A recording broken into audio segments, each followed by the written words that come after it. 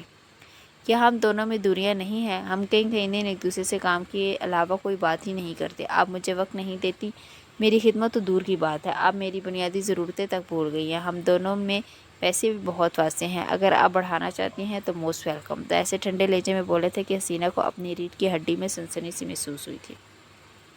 رہی بات پسند کی، تو ہزاروں لڑکیاں ہیں جو سفیر کو پسند کرتی ہیں، تو کیا ایک ایک سے شادی کرنے لگ جائیں گی وہ؟ میری بیٹی کسی کا حق نہیں چھین رہی۔ سفیر اور وہ ایک دوسرے کو پسند کرتے ہیں۔ اگر سفیر مہر کو پسند کرتا ہوتا تو میں اپنی بیٹی کو ان دونوں کے بیچ میں سے ہٹا لیتا، اور میری بیٹی اتنی باوقار ضرور ہے کہ وہ ہٹ بھی جاتی۔ وہ آپ کی بھی بیٹی ہے، آپ کو خوش ہونا چاہیے اس کی خوشی میں۔ آپ کیوں ایک بے جا ضد پر اڑی ہیں؟ وہ جیسے تھک کر بولے تھے۔ میں کچھ نہیں جانتی معراج، حالے کی شادی ہارون سے بھی ہو سکتی ہے، لیکن مہر اس کے لیے میں کہیں اور کا سوچ بھی نہیں سکتی۔ میں یہ رشتہ نہیں ہونے دوں گی۔ آپ لکھ لیں، میری بات میری بیٹی کا حق نہیں مار سکتے۔ وہ آنکھوں میں آنسو بھر کے بولی تھی۔ یہ ان کا آخری حربہ تھا۔ معراج ان کی آنکھوں میں آنسو نہیں دیکھ سکتے تھے، وہ ان کی محبوب بیوی تھی۔ معراج نے کوئی جواب نہیں دیا تھا۔ وہ خاموشی سے کمرے کی کھڑکی میں جا کر کھڑے ہو گئے تھے۔ ان کی نظریں باہر لان میں بیٹھے حالے اور حسن پر جمی تھی۔ کافی دیر بعد جب وہ بولے تو ان کی آواز سنجیدہ تھی۔ آپ مجھ سے عمر میں 5 سال بڑی تھی، طلاق یافتہ تھے، لیکن میں نے پھر بھی آپ سے شادی کی اور آپ کا ماضی سوائے بابا کے کسی کو نہیں بتایا۔ شادی کے 10 سال تک ہماری اولاد ہوئی، میں نے آپ کو تانا تو دور ایک ایسا لفظ بھی نہیں کہا جس سے آپ کی دل آزاری ہو۔ میں آپ کے سابق شوہر کے بیٹے کو آج تک فائنینشلی سپورٹ کرتا ہوں۔ 19 سال بیگم، 19 سال سے آپ مجھ سے غافل ہیں۔ میں بیمار ہوں، ٹھیک ہوں، مر رہا ہوں، جی رہا ہوں، آپ کو کچھ پتہ نہیں ہوتا۔ لیکن مہر، اس نے کیا کھایا کیا پیا، یہاں تک کہ اس نے آج دن میں کتنے الفاظ بولے ہیں آپ کو سب یاد ہوتا ہے۔ آپ کی نمازیں، آپ کے نوافل ہر گزرتے دن کے ساتھ لمبے ہوتے جا رہے ہیں، لیکن مجھ سے بات کرنے کو آپ کے پاس چند منٹ نہیں ہوتے۔ وہ بچی مہر، وہ آپ کی بیٹی نہیں رہی، وہ آپ کا جنون بن چکی ہے، اور جنون سے جتنی جلدی جان چھڑائی جائے اتنا ہی اچھا ہوتا ہے۔ میں نے آپ کے سارے حقوق ادا کیے ہیں، وقت آ گیا ہے کہ آپ میرے حقوق کا حساب دیں۔ آپ سے محبت کے سارے حق ادا کیے ہیں، اب بیٹی کی باری ہے۔ میں جتنی محبت آپ سے کرتا ہوں اسے 1000 گنا زیادہ اپنی بیٹی سے کرتا ہوں۔ میری ایک بات یاد رکھیں، اگر حالے اور سفیر کا رشتہ آپ کی وجہ سے ٹوٹا تو اس گھر میں ایک اور رشتہ بھی ٹوٹے گا، آپ کا اور میرا رشتہ۔ ان کا لہجہ برف کی طرح ٹھنڈا تھا۔ حسینہ نے بے یقینی سے ان کو دیکھا تھا۔ آپ مجھے چھوڑ دیں گے؟ مجھے، وہ اپنے سینے پر انگلی سے دستک دیتی پوچھ رہی تھی۔ آپ ایسا سوچ بھی کیسے سکتے ہیں؟ میں وہی ہوں جس سے شادی کرنے کو آپ نے 6 سال میرے ابا کے در کے چکر لگائے تھے، کتنے وعدے، کتنے عہد کیے تھے آپ نے آج اس دن کے لیے۔ ان کے آنسو ٹپ ٹپ بہ رہے تھے، ان کے لہجے میں دکھ تھا۔ معراج کے دل کو کچھ ہوا تھا، وہ ان کے قریب آ کے بیٹھ گئے تھے اور ان کے دونوں ہاتھ تھام لیے تھے۔ حسینہ نے ہاتھ چھڑوانا چاہا، لیکن معراج نے گرفت مضبوط کر دی۔ میں نہیں جانتا کون سا گلٹ آپ کو کھا رہا ہے، کون سا راز آپ کو کھوکھلا کھا رہا ہے، کیا چیز آپ کے دل کا خون چوس رہی ہے، میں نہیں جانتا، لیکن میں یہ جانتا ہوں کہ کچھ راز کھول دینے چاہیے، کچھ گرس کو نوچ کر باہر پھینکنا چاہیے، کچھ باتوں کو کہہ کر دل ہلکا کر دینا چاہیے صحیح وقت پر۔ یہ قابل اعتبار لوگوں کے ساتھ میں آپ کا صحیح وقت ہوں، مجھ پہ اعتبار کر کے دیکھیں۔ ایک بار میں آپ سے وعدہ کرتا ہوں کہ آپ کو مایوسی نہیں ہوگی۔ ان کے لہجے میں مان تھا، یقین دہانے تھے۔ سینہ کے جی میں آئے کہ سب کچھ کہتے، سب بتاتے، لیکن پھر ایک آواز ان کے کانوں کے پردوں پہ لہرائی تھی۔ کوئی بھی آپ کا خلوص نہیں سمجھے گا، کوئی بھی آپ کا یقین نہیں کرے گا، کوئی بھی۔ ان کے کانوں میں مسلسل یہی تکرار چلتی رہی، اور پھر بالآخر، مجھے جانے دے، مہر کو بخار ہے، میں آج رات اس کے پاس رہوں گی، بس پاٹ سے لہجے میں بولتی رہی۔ نرمی سے اپنے ہاتھ چھڑاتی کمرے سے نکل گئی تھی۔ معراج صاحب نے افسوس سے ان کو جاتے دیکھا تھا۔ چھوٹے سے لان والا گھر اب اداس نہیں تھا، اجڑی ہوئی گھاس کو گویا نئی زندگی ملی تھی۔ عمر اپنی چھوٹی سی سائیکل پر یہاں سے وہاں چکر لگا رہا تھا۔ نفیسہ کو پاکستان واپس آئے 2 مہینے بیت چکے تھے۔ ان کا سارا دن مصروف گزرتا گو کہ وہ اب لا کی پریکٹس نہیں کر سکتی تھی، لیکن پھر بھی وہ گھر سے تیار ہو کر روزانہ اسی وقت نکلتی جیسے پہلے نکلتی تھی۔ ان کے معاملات میں کوئی فرق نہیں آیا تھا۔ آج وہ گھر پہ تھا اور انہوں نے زری کو بھی اپنے گھر پہ بلا رکھا تھا۔ چھوٹی سی گول میز پہ کھانے کے برتن اب بھی رکھے تھے جنہیں زری اٹھا اٹھا کے کچن میں رکھ رہی تھی، جبکہ نفیسہ خاموشی سے ان کو دیکھ رہی تھی۔ زری تمہارا اور میرا کیا تعلق ہے؟ نفیسہ کے اچانک سوال پہ زری نے اجنبی سے ان کو دیکھا۔ کیا مطلب ہے اس بات کا؟ ہم دونوں بچپن کی دوست ہیں، میں تمہاری کزن کی بیوی بھی ہوں۔ دوست کون ہوتا ہے؟ ان کا لہجہ سنجیدہ تھا۔ زری کو کچھ گڑبڑ کا احساس ہوا۔ ان کے برتن اٹھاتے ہاتھ تھمے تھے۔ وہ نفیسہ کے ساتھ رکھی کرسی کھینچ کر اس پہ بیٹھ گئی تھی۔ کیا کہنا چاہتی ہو؟ کھل کر کہو۔ دوست وہ ہوتا ہے جو آپ کے اچھے برے میں آپ کا ساتھ دے، آپ کو سپورٹ کرے، آپ سے وفادار ہے، جس کے ساتھ آپ اگر دن کے 10 منٹ بھی گزارے تو اپنے دل کو خوشی محسوس کریں، جسے آپ ہر بات بنا جھجک کہہ سکیں، جو آپ کی آنکھوں میں دیکھ کر سمجھ آئے کہ آپ ٹھیک نہیں ہیں، جو آپ کے لہجے سے اندازہ لگا لے کہ آپ کے ساتھ کوئی مسئلہ ہے۔ وہ بولنے پہ آئی تو بولتی چلے گی۔ اور کیا ان سب میں سے کوئی ایک ایسا کام ہے جو میں نے ہماری دوستی میں نہ کیا ہو؟ ان کا لہجہ سپاٹ تھا۔ نہیں نفیسہ، آج کیا ہو گیا تمہیں؟ ایسی باتیں کیوں کر رہی ہو؟ میرا دل بیٹھا جا رہا ہے۔ میں نے تم سے کبھی کوئی شکایت تو نہیں کی؟ تمہیں کیسے پتہ چلا کہ میری گاڑی کو بیکری کے باہر آگ لگائی گئی تھی، جبکہ نیوز میں ایسی کوئی بات نہیں آئی؟ نیوز میں صرف یہ بتایا گیا تھا کہ میری گاڑی کو آگ لگائی گئی ہے۔ انہوں نے جگہ مینشن نہیں کی تھی۔ ان کا لہجہ سر تھا، برف جیسا سر۔ زری کے مانو کاٹو تو لہو نہیں بدن میں۔ بہت دیر بعد وہ بولنے کی قابل تھی۔ میں وہ دراصل تم نے زری نے بولنا چاہا لیکن وہ اس کی نہیں سن رہی تھی۔ تمہیں کیسے پتہ چلا کہ میرے اکاؤنٹ فریز ہو چکے ہیں، جبکہ میں نے تمہیں یہ بات نہیں بتائی اور نہ کسی نیوز چینل پر یہ خبر نشر ہوئی ہے؟ میں نے چیک کیا ہے۔ تم مجھے ایک موقع دو، میں سب سمجھاتی ہوں تمہیں۔ وہ باقاعدہ گنگنا رہی تھی۔ تمہیں کیسے پتہ چلا کہ عمر کو اسکول سے نکال دیا، جبکہ میں روزانہ عمر کو یونیفارم بنا کر تیار کر کے اپنے ساتھ لے جاتی تھی؟ میں نے تو کسی کو اس بات کی بھنک تک نہیں پڑنے دی تھی۔ تمہیں کیسے پتہ چلا؟ زری مجھے بتاؤ۔ وہ چبا چبا کے بول رہی تھی۔ ان کی آنکھوں میں مان ٹوٹنے کا دکھ تھا۔ عمر کا دوائی تم دیتی تھی نا؟ میں تو سارا دن اس کی رپورٹس ہاتھوں میں لیے ایک ایک اسپتال کا چکر لگاتی تھی۔ میں نے تو عمر کو خدا کے بعد تمہارے آسرے چھوڑا تھا۔ تم خدا کو کیا جواب دو گی زری؟ میں مجبور تھی نفیسہ آخر وہ ہارے ہوئے لہجے میں بولی تھی۔ انہوں نے مجھے دھمکی دی تھی کہ وہ میرے بچوں کو مار دیں گے اور میرے شوہر کو مار دیں گے۔ میں ڈر گئی تھی۔ اور تم نے ان کے کہنے پہ میرے بیٹے کو ڈرگس دینی شروع کر دی۔ کیا ہوتا ہے اس ڈرگ میں؟ وہ لوگ زہر ملا دیتے۔ اپنے بچوں کو بچانے کے لیے میرے بچے کو قربان کر دیا تم نے۔ ایک بار بھی یہ نہیں سوچا کہ اگر عمر کو کچھ ہو گیا تو نفیسہ کیا کرے گی؟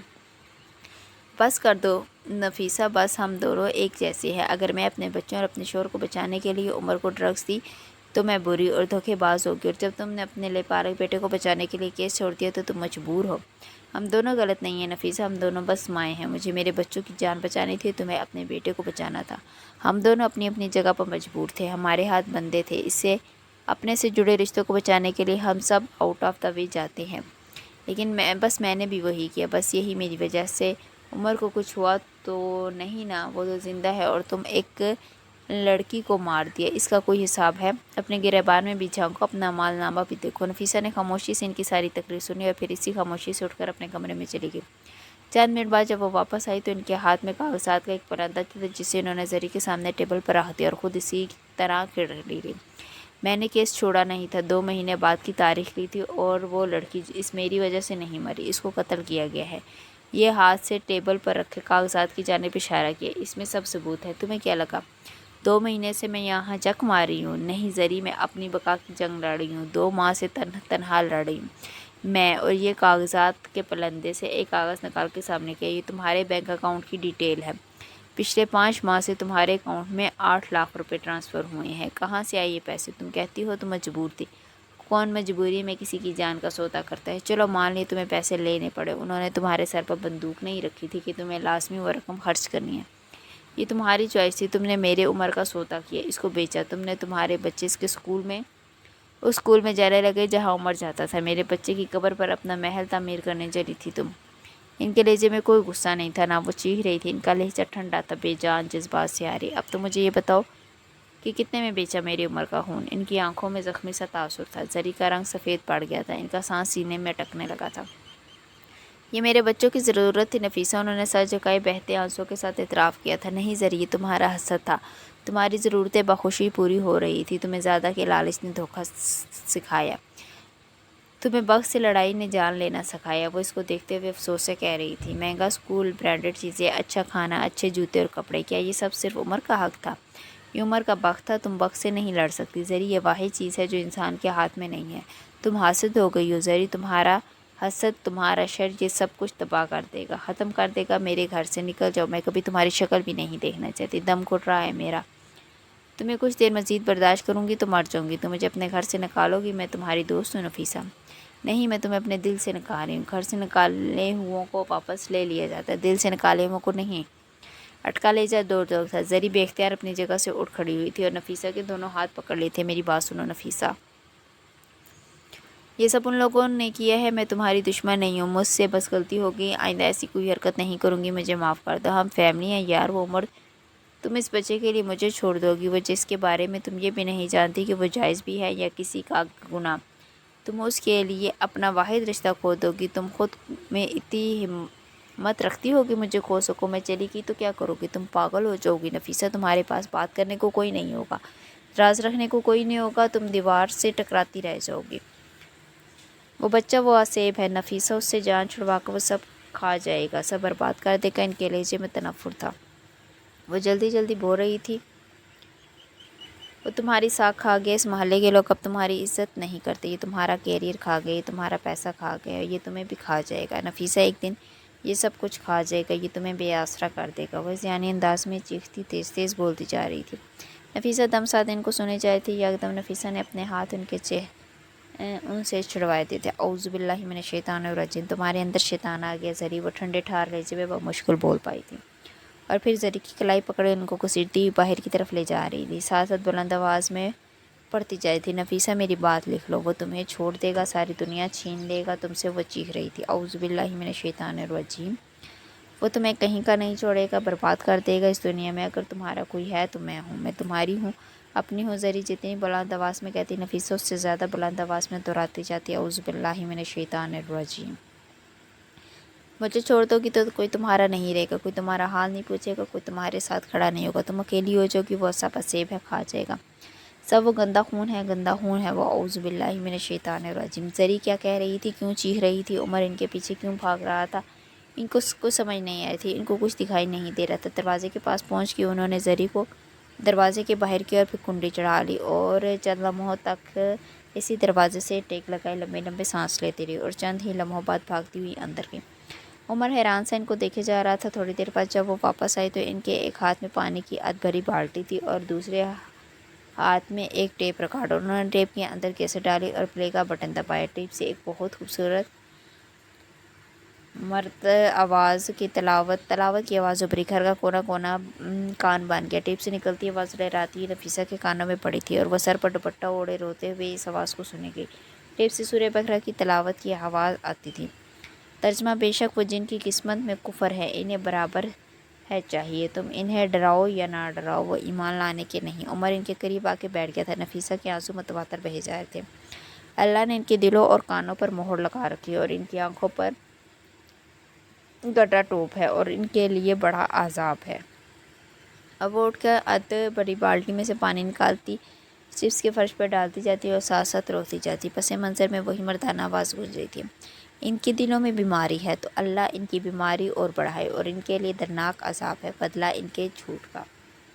اب وہ ایک کپڑے سے فرش کو رگڑ رگڑ کر صاف کر رہی تھی۔ عمر اپنی جگہ سے اٹھا تو نفیسہ کے قریب چلا گیا۔ جب ان سے کہا جائے زمین میں فساد نہ کرو تو کہتے ہیں ہم تو سنوارنے والے ہیں، سنتا ہے وہی فسادی ہیں، لیکن ان کو شعور نہیں ہے۔ نفیسہ نے روتے روتے ہچکی لی تھی اور یہاں ٹیپ کی آواز بند ہو گئی تھی، شاید اس کی چارجنگ ختم ہو گئی تھی۔ نفیسہ دیوانہ وار فرش کو رگڑ رہی تھی۔ اماں کیا کر رہی ہو آپ؟ رو کیوں رہی ہو اور فرش کیوں دھو رہی ہو؟ اس کو چھوڑو، ماسی بشرا کر دے گی، لوگ آپ کے کپڑے خراب ہو رہے ہیں۔ وہ خوفزدہ سا لگتا تھا اور تھوڑا فکر مند بھی۔ بیٹے ہمارے گھر میں شیطان آ گیا تھا، اس نے سارا گھر ناپاک کر دیا، اس کو صاف کرنا ہوگا، مجھے کرنا ہی ہوگا۔ وہ اس کی طرف دیکھے بغیر بولتی، ہاؤ شیطان گھر کے اندر کیسے آ سکتا ہے اور آپ نے خالہ کو کیوں نکالا؟ شیطان آ سکتا ہے بیٹے، وہ زری کے اندر آ گیا تھا، تم نہیں جانتے میں جانتی ہوں، وہ آیا تھا، اس نے میرے دل میں وسوسہ ڈالا، اس نے زری کے ذریعے میرے دل میں وسوسہ ڈالا تھا، وہ آیا تھا، مجھے اس گھر کو پاک کرنا ہوگا، اس دل کو پاک کرنا ہوگا۔ اس کو جواب دے کر وہ ایک بار پھر اپنے کام میں جت گئی تھی، فرش پہ پانی گراتی اور بلند آواز میں دہراتی ہوں، اعوذ باللہ من الشیطان الرجیم، محمد صلی اللہ علیہ وسلم مجتبی نظروں سے ان کو دیکھتا رہا اور پھر اس نے اپنے ہاتھوں کے پیالے میں پانی بھر بھر کے فرش پر گرانا شروع کر دیا۔ اب نہیں آ سکتا، میں سارا گھر صاف کر دوں گا۔ وہ پانی گراتا جاتا اور ماں کی طرح دہراتا جاتا، اعوذ باللہ من الشیطان الرجیم۔